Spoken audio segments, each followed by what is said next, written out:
A gente está numa série que a gente está chamando de vida devocional. A vida devocional é o nosso exercício diário daquilo que a gente dedica de tempo para o nosso Deus.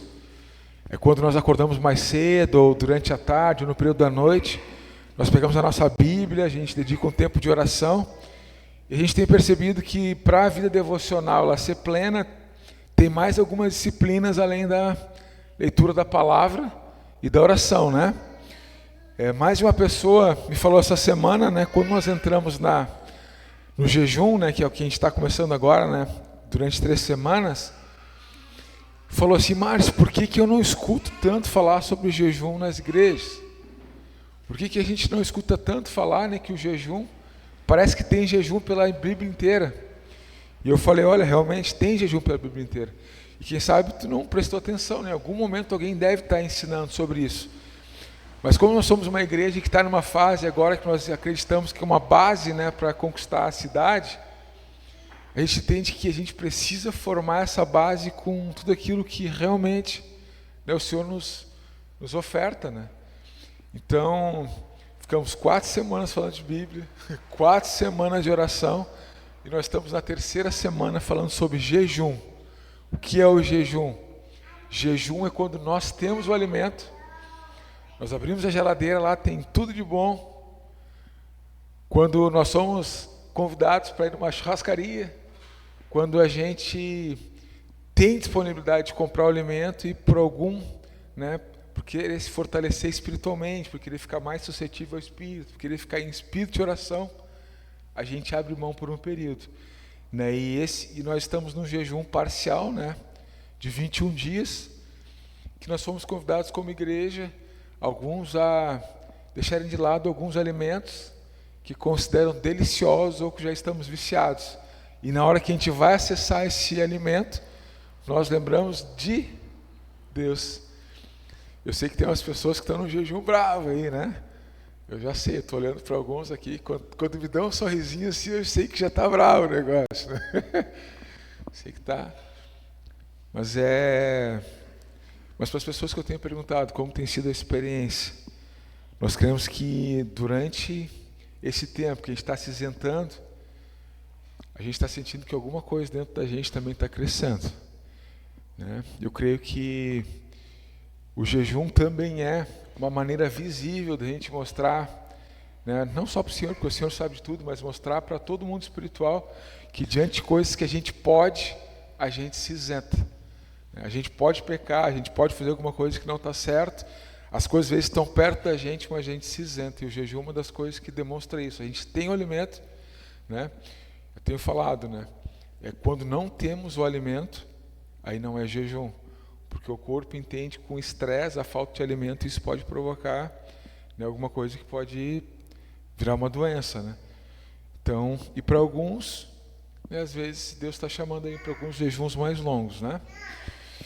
Então estamos na 3ª semana falando sobre jejum. Eu falei que ia ser bem interessante, né, esse tempo. Falamos na 1ª semana, né, sobre compreendendo o jejum. Semana passada falamos linkamos mais, né, o jejum com a oração, né, para orientação, para lançar ministérios, né? Enfim, hoje eu quero falar um pouco sobre jejum e consagração pessoal. Durante esses dias que a gente tem vivido, tem 2 textos que parece que eu acordo de manhã, parece que a gente sintoniza na rádio, assim, né? Parece que eu acordo de manhã, alguma coisa no meu coração assim fica sintonizado, e aqueles textos vêm de noite. Então eu quero usar como base um pouco desses textos, e dentro desses textos eu vou falar um pouco sobre jejum e consagração pessoal, e também quero só abrir um parênteses ali sobre o jejum e o casamento. Eu falei no início, na 1ª semana, que eu ia falar um pouco sobre isso. Vai ser rápido, tá? Só vou ler um texto. E a gente já vai ter uma orientação também sobre jejum e casamento, tá? Os 2 textos. Decorei já os textos, né, de tanto que eles estão aqui na cabeça, né? 2 Crônicas 6:9. Se o meu povo... Vamos repetir juntos, é legal esse texto. Se o meu povo... Vamos juntos, Naizinha. Olha para mim aqui, amor. Me ajuda. Vamos juntos? Se o meu povo, que se chama pelo meu nome, se humilhar, e orar, e buscar minha face, e se converter dos seus maus caminhos, então eu ouvirei do céu, perdoarei os seus pecados e sararei sua terra. É o que a gente está precisando, né? E o segundo texto está nesse mesmo livro, né? É 2 Crônicas 7. Esqueci a referência, eu lembro do texto, mas difícil, eu tenho uma cola. Oi? É o segundo, tá? 2 Crônicas 7,14. 7,14. Que fala assim: os olhos do Senhor, vamos juntos? Os olhos do Senhor andam por sobre a terra, procurando pessoas cujo coração é totalmente dele, para ele se mostrar forte. Esse segundo texto eu fico imaginando assim, alguns anos atrás, quando foi lançado aquele programa, né, o Google Earth, tu tinha a possibilidade de girar, né, quando tu ia afastando assim o planeta Terra, depois tu ia aproximando. Você lembra disso quando lançou esse programa? E aí tu vai aproximando e tu consegue chegar a qualquer lugar do mundo. E aí tu vai aproximando, vai aproximando, vai aproximando. E eu lembro que acho que uns 10, 12 anos atrás, quando a Nai foi para Portugal, eu não iria, ela iria sozinha. Pelo Google Maps, pelo Street View e pelo Google Earth, eu já conhecia todas as ruas de Portugal, não de Portugal, né, mas do Porto, onde ela ia ficar. Então a gente vai dando zoom e aí tu vai vendo, né, as fachadas e tudo. Eu fico pensando que esse texto parece alguma coisa desse tipo. É como se o Senhor fosse aproximando o planeta Terra e fosse procurando pessoas. E enquanto ele vai procurando essas pessoas, aí ele como se fosse pegar a sintonia do coração e pensasse assim, né? O que essa pessoa, nesse momento, ela está mais interessada? Porque a gente sabe que uma moeda espiritual é o interesse. Quanto mais interesse nós temos nas coisas de Deus, mais ricos nós somos. Então imagina que é como se Deus estivesse girando o planeta e procurando pessoas. Em pelo menos 2 momentos da palavra, o próprio Deus fala: olha, eu girei o mundo, eu fui atrás de pessoas, mas não encontrei um sequer. É como se toda a nossa igreja, em algum momento do dia, a gente estivesse tão atarefado, ou tão distraído com as coisas do nosso dia, que as coisas de Deus a gente fosse colocando um pouco de lado. E a gente vai se acostumando com isso. E quando eu comecei a ler um pouco mais sobre esse texto, que me chamou a atenção, foi um pouco da história do rei Asa. E eu vou ler aqui a história para a gente poder relembrar, né, para alguns também aqui que ainda não conhecem. É interessante que o rei Asa, quando ele começa o reinado dele, ele estava muito focado, né? Diante de algumas coisas que o pai dele tinha feito, ele assume e ele faz umas mudanças muito interessantes assim, né? Ele destrói altares de outros deuses, ele restaura uma parte das coisas de Deus, né, das coisas do culto. Então ele começa muito bem. Só que quando ele vai chegando no final da vida dele, aquele homem que tinha fé, né, que tinha força para lutar, em algum momento ele começa a ficar com medo. Quer fechar outra porta ali por causa do frio, Roberto? É? É porque o pessoal está se encolhendo aqui, né? Vamos fechar a porta aí. É 2 Crônicas 16:9, tá? Eu falei 17:4? Eu troquei os textos, tá? Mas um é 2 Crônicas 7:14. Isso, né? 7:14, 16:9. Eu confiei na minha memória para lembrar, mas a tradução está certa, né, Felipe? Está certa, né? Vamos ler aqui, eu quero convidar vocês então a 2 Crônicas 15, do 1 até o 7. Pode ler comigo? 2 Crônicas 15, do 1 até o 7. Então eu queria que vocês pudessem Enquanto de tudo que eu vou falar aqui, do texto que eu vou ler, lembrem que hoje é um dia da gente falar de jejum. Então, daqui a pouco a gente vai chegar lá, tá? Mas preciso que a gente preste atenção. 2 Crônicas 15, do 1 até o 7, fala assim: Então o Espírito de Deus veio sobre Azarias, filho de Obed, e ele foi ao encontro do rei Asa. Ouça-me, Asa, disse ele. Ouça-me todo o povo de Judá e de Benjamim.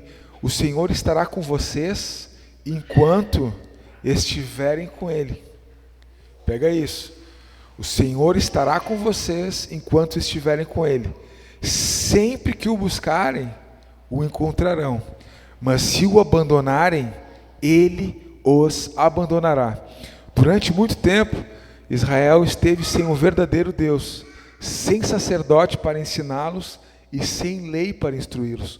No entanto, sempre se viram em dificuldades e se voltaram para o Senhor, o Deus de Israel, e o buscaram, e eles o encontraram. Naquele tempo não era seguro viajar, problemas afligiam habitantes de todas as terras, uma nação lutava contra outra, uma cidade contra outra, pois Deus os afligia. Deus os afligia. Quem os afligia? Deus os afligia. Os habitantes de todas as terras. Uma nação lutava contra outra, com todo tipo de angústia. Quanto a vocês, porém, sejam fortes e corajosos, pois o seu trabalho será recompensado. Cada vez que a gente lê a Bíblia, parece que a gente está lendo a primeira vez. Cada vez que a gente lê a Bíblia inteira, parece que a gente encontra uns textos que não estavam ali na semana anterior. Você compreende isso? Acontece isso com vocês também? Às vezes eu chego a ler 5, 6 vezes o mesmo livro e parece que sempre tem alguma coisa que nos salta os olhos. Quando eu li o versículo 7, por causa desse texto ali que eu estava falando para vocês, que Deus está procurando pessoas para se mostrar forte, não tem tudo a ver com o momento que a gente está vivendo. Quanto vocês, porém, sejam fortes e corajosos, pois o seu trabalho será recompensado. Não tem tudo a ver com o momento que a gente está vivendo agora, de serviço, de angústia, de colocar a mão na corda, né, de ajudar e servir quem a gente pode ajudar. Deixa eu falar uma coisa para vocês. O rei Asa, no início do seu reinado, ele estava acostumado. Toda hora dava guerra. Tinha um rei, né? Ele estava na parte do norte, do sul, e tinha a parte do norte. No início eles eram um povo só, mas em algum momento, né, eles se dividiram. E aí ficou o reino do sul, Israel. Não, o reino do sul.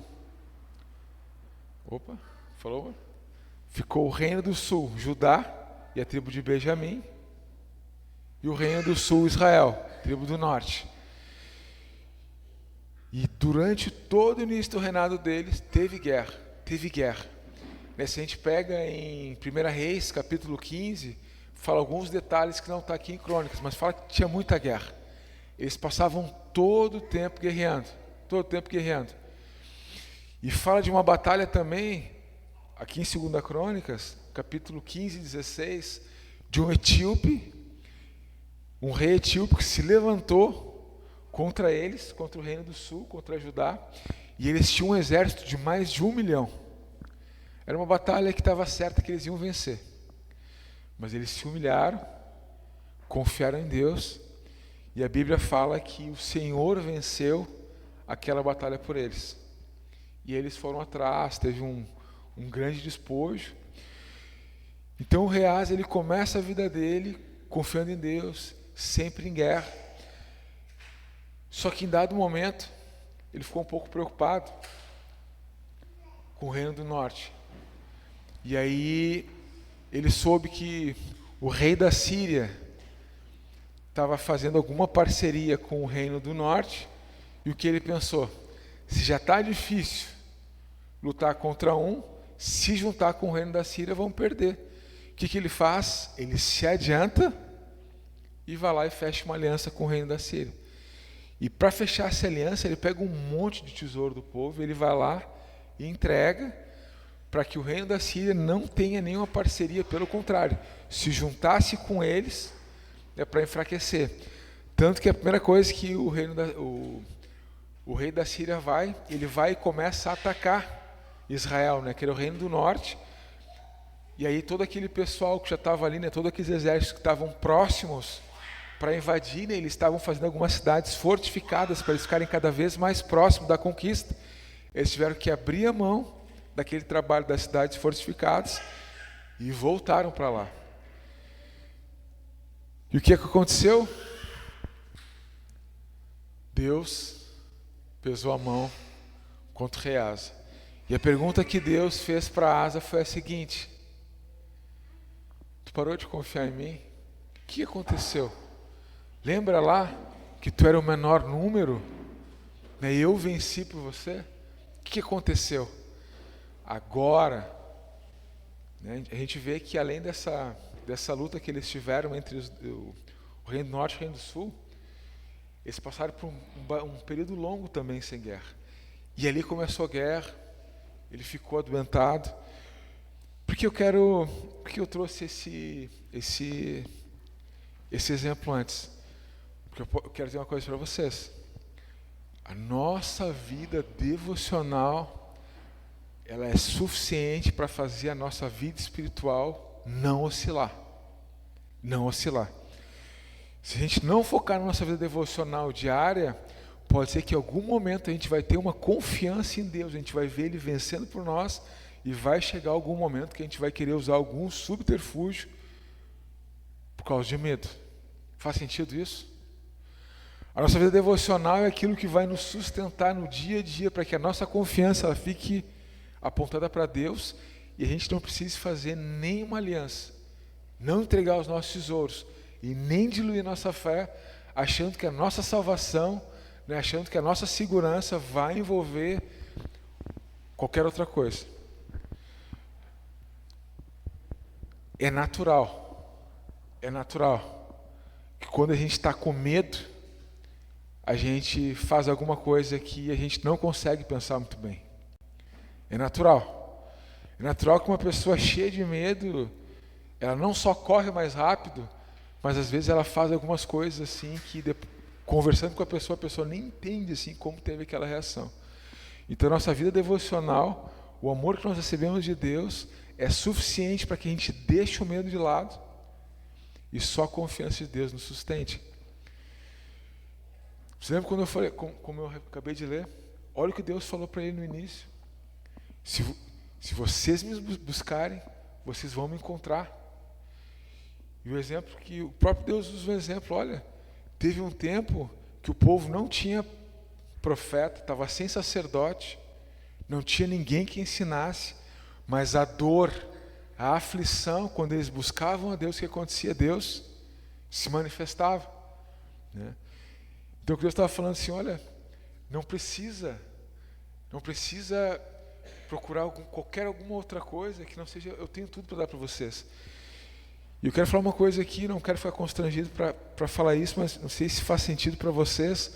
A gente está vivendo num tempo onde as pessoas elas querem ter grandes experiências com Deus, só que elas não querem passar por nenhum tipo de sofrimento.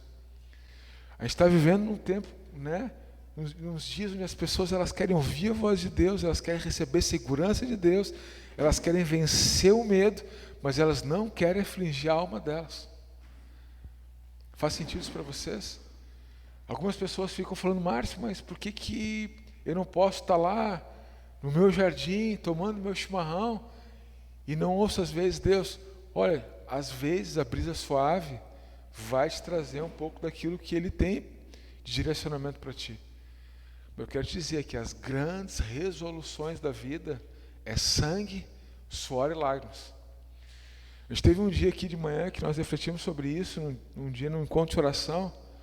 Jesus suou até o sangue e não desistiu. Suor é trabalho e às vezes também é guerra. A gente sabe que muito do que a gente tem feito agora, servir das pessoas, é suor. A gente vê a casa das pessoas lá cheia de lama, a gente sua. Pode estar frio, mas a gente sua. Então, para aquelas pessoas que estão passando por aquilo lá, essas coisas elas podem ser suficientes para que elas se aproximem também de Deus. E nós nos aproximando de Deus, isso é suficiente para a gente reconstruir a nossa vida. Simples assim. Então a gente está vivendo numa época onde as pessoas elas querem as melhores coisas. É como se a Bíblia fosse um menu de um restaurante caro. E a gente vai escolhendo aquelas coisas ali, só que a gente não quer pagar o preço. Tem sofrimento. Eu tenho falado muito isso aqui, muito isso aqui. A vida não é justa. A vida é injusta. Enquanto nós estivermos vivos, a gente vai passar por muitas injustiças. A vida não é justa. Deus é justo. E a presença dele é suficiente para a gente passar pelas maiores catástrofes, para a gente passar pelas maiores calamidades, tendo um chão firme que vai nos sustentar. Nós não somos guiados pelas realidades físicas, nós somos guiados pelas realidades espirituais. Se nós fôssemos guiados pelas realidades físicas, eu não sei o que estaria acontecendo agora com a gente. A gente estaria desesperado, diante de um estado que precisa ser reconstruído. Se nós focássemos nas realidades físicas, a gente estaria desesperado, porque é trabalho para muitos anos. Mas, o que a gente leu aqui? Sejam fortes, corajosos, pois o seu trabalho será recompensado. A grande mensagem que a gente tem para o mundo não é ficar dizendo para eles que é ridículo, às vezes, a gente esperar algumas coisas de Deus que não vai receber. A nossa mensagem para o mundo também não é ficar brigando com pessoas que pensam diferente da gente. A nossa grande mensagem para o mundo é que essas coisas façam sentido para nós. A grande mensagem para o mundo é quando a gente está passando pela ponte do desespero e a gente não se atira. A gente segura nas mãos de um Deus que nos ajuda a atravessar. Essa é a nossa grande mensagem para o mundo. Nossa grande mensagem para o mundo é sofrer agora com quem está sofrendo. Essa é a grande mensagem, sem medo e sem desespero, porque Deus está dizendo que o trabalho das nossas mãos será recompensado, se formos fortes e corajosos. Não precisamos abrir mão da nossa fé para passar pelo que a gente está passando. Até só vou abrir outro parênteses aqui. Para essas pessoas que vocês estão servindo, algumas pessoas não perguntaram para você se Deus é bom, por que isso está acontecendo? Não perguntaram isso para vocês? Se Deus é bom, por que está acontecendo isso? Perguntaram ou não perguntaram? Vai perguntar, cada vez mais vai perguntar sobre isso. Já contei aqui. A gente estava fazendo um curso de batismo, algumas pessoas ser batizadas lá em Porto Alegre na época, e foi intencional, né? A gente não queria sentar uma mesa só com os pastores, porque como a gente almoça seguido e estamos sempre em reunião, a gente falou, não, cara, cada pastor senta numa mesa, pelo menos para trocar uma ideia, fazer uma refeição com o pessoal que está chegando, vai ser batizado. Então a gente não sentou na mesma mesa, né? E até quando os pastores da mesma igreja sentam na mesma mesa, eles ficam falando muito de trabalho, outras coisas, a gente não. Vamos fazer uma refeição com o pessoal. E aí na mesa que eu sentei, uma senhora falou que ela ia desistir de ser batizada. Ela falou, Márcio, eu vou desistir. Eu falei, pô, tu vai ser a primeira pessoa assim que chegou nesse ponto, conhecendo todas essas verdades, né, que a gente passou a manhã toda falando aqui, e vai rejeitar o batismo. Mas a gente respeita. Mas por favor, senhor, eu só queria saber por quê. Para mim é importante. Não porque eu sou curioso, porque é importante para mim, me importo contigo. E ela falou o seguinte, ela falou assim, Márcio, se Deus fosse tão bom, as minhas filhas não teriam sido confundidas na parada do ônibus, elas não teriam sido metralhadas. Eu perdi 2 filhas na Restinga, porque elas foram confundidas com outras meninas e elas morreram ali na calçada. Se Deus fosse bom, não teria acontecido isso. Olha, às vezes eu não tenho as melhores respostas e às vezes os meus exemplos também, o Felipe fala, às vezes meus exemplos são um pouco brutos. E eu estava...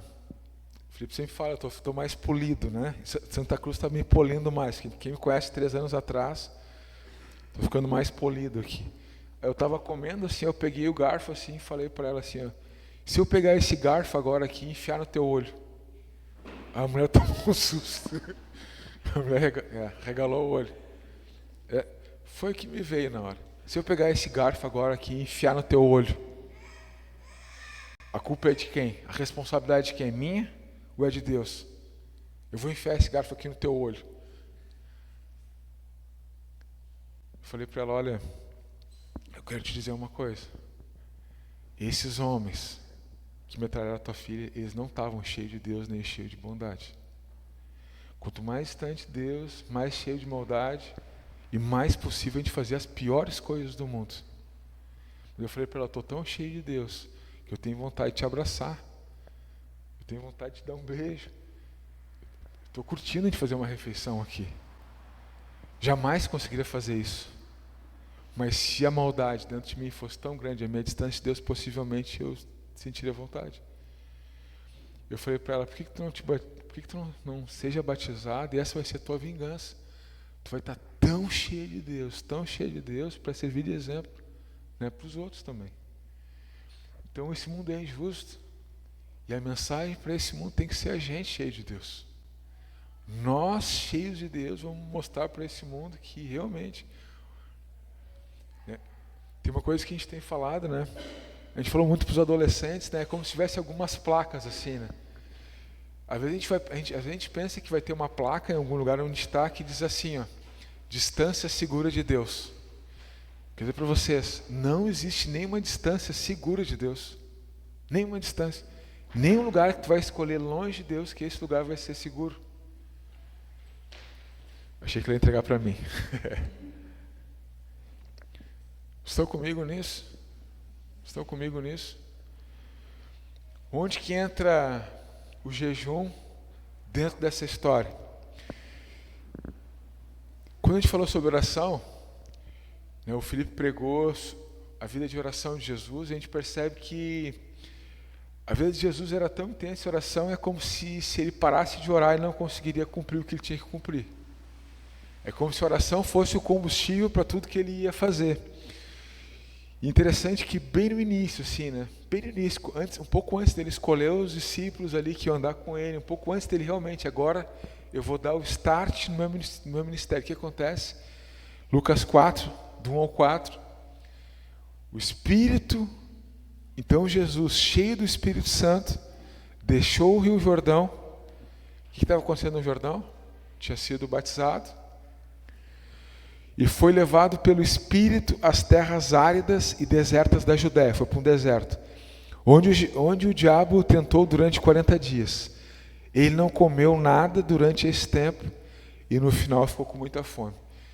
Então, mesmo Jesus sendo Filho de Deus, o Rei da Glória, perfeito, sem pecado, né?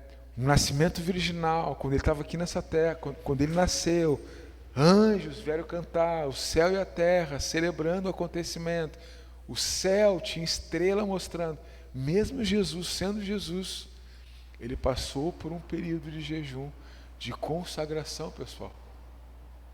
Entende como isso é forte? Eu não gosto de falar isso muito, mas quando a gente deixa de orar e deixa de jejuar, é como se em algum momento a gente sentisse melhor que Jesus para vencer as tentações. Muitas tentações que a gente perde porque a gente acha que nós somos melhor que Ele. Jesus jejuou, Jesus orou, Jesus passou por um período assim, de consagração pessoal. Isso é um exemplo para a gente. A gente viu aqui, eu relatei na primeira semana muitas passagens bíblicas de jejum, muitas de jejum.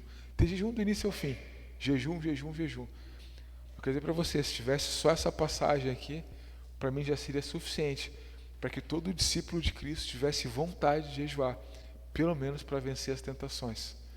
A gente sabe que o jejum é para consagração, para adoração, a gente já viu inúmeras coisas aqui, né? Mas se tivesse só essa passagem aqui, consagração pessoal para vencer tentações. Voltando a falar, né? Jesus falou, vinho novo não se coloca em odres velhos, porque arrebenta, não tem capacidade. Essa consagração pessoal, esse tempo que a gente tem ali, né, jejuando, é como se Deus tivesse alguma coisa nova para a gente que não cabe nessa embalagem velha. Deu para entender? O jejum ajuda a gente a romper, a ir mais além. Não só de tentar enxergar Deus um pouco melhor, Deus não vai mudar, Deus vai continuar o mesmo. Ele vai ser o mesmo para sempre.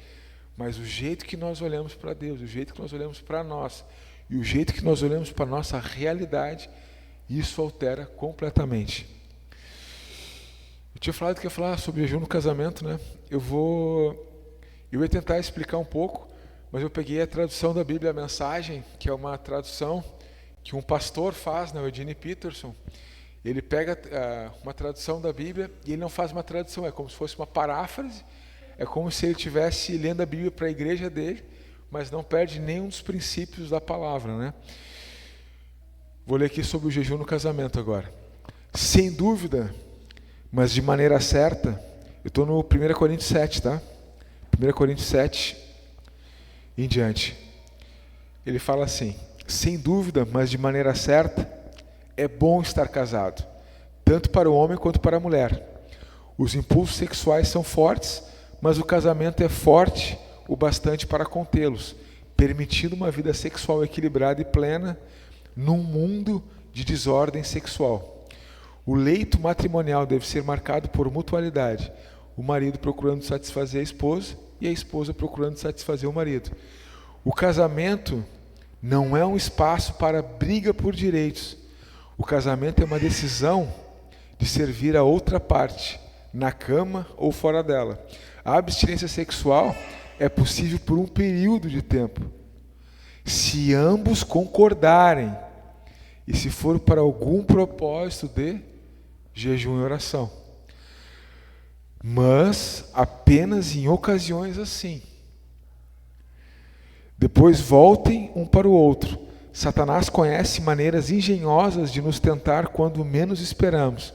Entendam que eu não estou ordenando tais períodos de abstinência. Apenas estou dando o melhor conselho, se vocês quiserem proceder assim.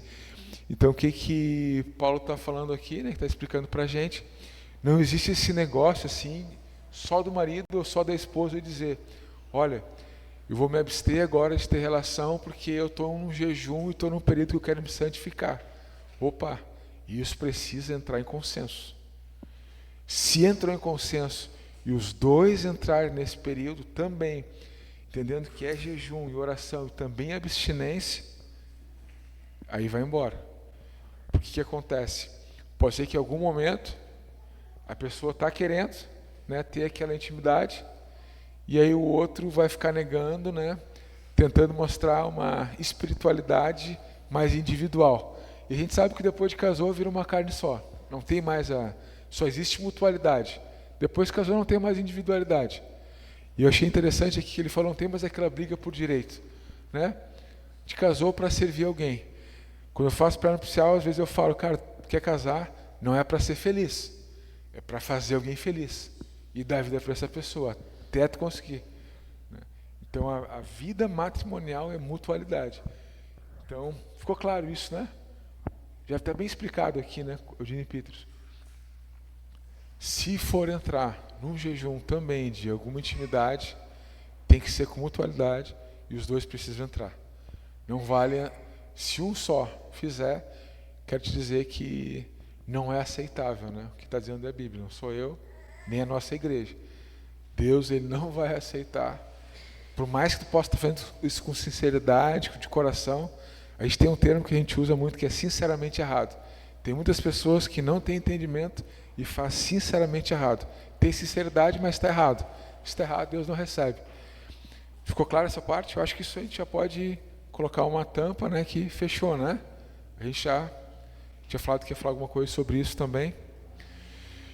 Vida devocional. Estamos comprometidos com a palavra. Estamos comprometidos diariamente com a oração. Estamos jejuando. E daqui a 2 semanas a gente vai falar um pouco sobre dízimo, oferta, generosidade e serviço. Sabe que eu não costumo falar muito sobre dinheiro. É uma fragilidade minha mesmo. Eu creio que pela fé e Deus movendo os corações, a gente consegue viver tudo que a gente precisa viver, os recursos chegam e até agora tem acontecido isso. Né? Faz 3 anos, pelo menos, que a gente não fala sobre isso aqui e a gente também não abre um momento na celebração para isso, tá? Mas possivelmente daqui a algumas semanas a gente faça de alguma forma discreta, porque o que Deus tem me cobrado é o seguinte, né, que tem algumas pessoas que precisam exercitar por fé essa área e não estão conseguindo, às vezes, avançar financeiramente por causa de alguma coisa. Mas vamos ser muito discretos E não é por constrangimento, pelo contrário, é por alegria e por fé, tá? Então, daqui a 2 semanas a gente vai começar a falar sobre isso. E eu queria que vocês viessem com o coração bem disposto, assim, porque da mesma forma, assim, quem sabe ficar falando 4 semanas sobre jejum é uma coisa nova e muita gente pode estar estranhando, mas é bíblico e é uma expectativa de Jesus. Ficar 4 semanas falando sobre dinheiro, serviço, pode ser que, se tu não vier com o coração disponível para ver o que a Bíblia fala, pode ser que tu perca grandes aprendizados. Principalmente nesse tempo, eu vou trazer muito mais princípio do que opinião minha, tá? Muitas vezes aqui eu trago alguma coisa que tem a ver com o meu coração, com as minhas experiências e algumas motivações que Deus tem dado para a cidade. Mas nesse tempo eu vou falar muito sobre princípio. Então o princípio, ele vale desde o início e para sempre, né? A gente sabe que quando chegar ao final de todas as coisas, um dia tudo que está aqui vai acabar. A única coisa que está nessa terra e que vai subsistir, né, por toda a eternidade é a palavra. Então tudo que está escrito aqui continua valendo, né? Veio da eternidade e vai voltar para a eternidade. Então a gente vai ficar algumas semanas e eu queria que vocês já orassem por isso, né? Porque a gente aqui está mais à vontade, assim, mas pode ser que chegue alguém aqui que bem no dia que eu estou falando sobre dinheiro, eu nunca falei, eu não quero ficar constrangido, entendeu? Eu não quero ficar constrangido, nunca falei. Aí o dia que eu falar, eu chego os visitantes e pensar, meu Deus, as igrejas só pedem dinheiro, cara, faz 3 anos. Aí vocês me defendam, não, faz 3 anos que ele nunca falou sobre isso. Mas eu entendo que tem uma responsabilidade diante de Deus, e se tem alguma coisa que tem a ver com alguém aqui que precisa ter experiências com Deus nessa área para prosperar e não tem prosperado, porque não tem fé, é importante. Estão comigo? Posso contar com vocês? Se alguém bater assim no vocês e falar assim, Humberto, mesmas igrejas, só fala dinheiro. Aí tu fala assim, não, cara, depois eu vou te explicar. Estou vendo uma série. Mas nós entendemos, tá? Nós entendemos que generosidade faz parte da nossa vida devocional. Precisamos ser generosos. Precisamos ser generosos. Lá em casa agora a gente está com uma correria assim, porque antes a gente tinha mais morosidade, assim, comeu, depois eu lavo a louça, depois eu tiro a mesa. Agora a gente está com mais velocidade, por quê? Porque é muito legal chegar alguém na tua casa e já está pronto para te servir alguma coisa. É muito bom isso, né? A pessoa, tá passando alguém, tá conversando, aquele dia foi muito legal. A casa estava toda arrumadinha assim, e eu convidei, cara, vamos fazer uma refeição lá em casa. Aí eu abri assim a porta, parecia que tinha uma música assim, né? Eu, cara, é a minha casa, tá limpa, tá para receber alguém. Então a generosidade, ela permite que a gente possa dividir os nossos recursos, né? O nosso tempo, a nossa oração. A gente já falou bastante sobre recursos, né? Recurso não é só dinheiro, né? Recurso é tempo, habilidade, experiência, talento, né? Então se preparem, viu? Vão preparando a casa de vocês, o guarda-roupa de vocês, o tempo de vocês, porque isso faz parte da vida devocional. Eu creio que vão ter várias pessoas que vão chegar aqui nesse tempo e não vão querer aproveitar tudo. Não, eu gosto só de ler a Bíblia, depois eu oro, eu não vou jejuar, não quero ser generoso. O que eu estou propondo aqui é a gente ver uma vida devocional, onde a gente vai encontrar a plenitude de Deus. 100%. 100%. Quem pegar os princípios aqui da vida devocional vai ter 100% de Deus. E aí quando chegar aqui, não vai ser o culto bom, né, que vai influenciar a sua fé. Pelo contrário, a pessoa já recebeu tanto em casa, que ela vai querer chegar aqui entregando. Vai chegar aqui celebrando. Esse é o princípio, né? A gente já sabe disso, né? Que culto bom às vezes tem que ser para crente ruim. Não que todo crente seja ruim e, né, que todo culto bom tem crente ruim do outro lado. Mas a vida devocional permite que a gente tenha uma vida tão intensa com Deus, tão cheia de experiências, tão rica, tão cheia de novidade, que quando a gente chega aqui, a gente quer mais transbordar, entregar, né? Se entregar como oferta, do que simplesmente só querer continuar recebendo. Vocês estão comigo? É desafiador isso ou não? É desafiador? Olha, vou dizer para vocês, eu estou há 18 anos nesse caminho, dona Chica, e não ficou confortável ainda. Um dia eu falei para o meu pastor, um dia não, faz uns 10 anos atrás, eu falei, cara, que hora que as coisas vão ficar confortáveis? Que hora assim que eu vou curtir? Que hora que vai vir a brisa? Eu oro, eu leio a Bíblia, cara, eu divido, eu falo, cara, que hora que eu vou... Aí ele falou assim, mas só depois que morrer.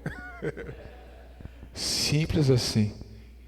Porque Porque de alguma forma a gente demora a aprender que não tem nada em troca. É só na eternidade. Demora. É fácil? Mas pelo Espírito Santo é possível. Vamos viver tudo que Deus tem para nós. Vamos fazer isso. Vamos fazer. Tempo, pessoal, tempo. Dediquem tempo para isso. Vale a pena. Deus não teria dado tantas horas num dia se não fosse para dedicar um tempo para Ele. Podia ter, 16 horas no dia. Tu dormia 8, trabalhava 8 e deu. Né? Deus deu mais 8. Para que o nosso lazer também seja estar com Ele. É um lazer, é bom. Vale a pena. Vamos orar então?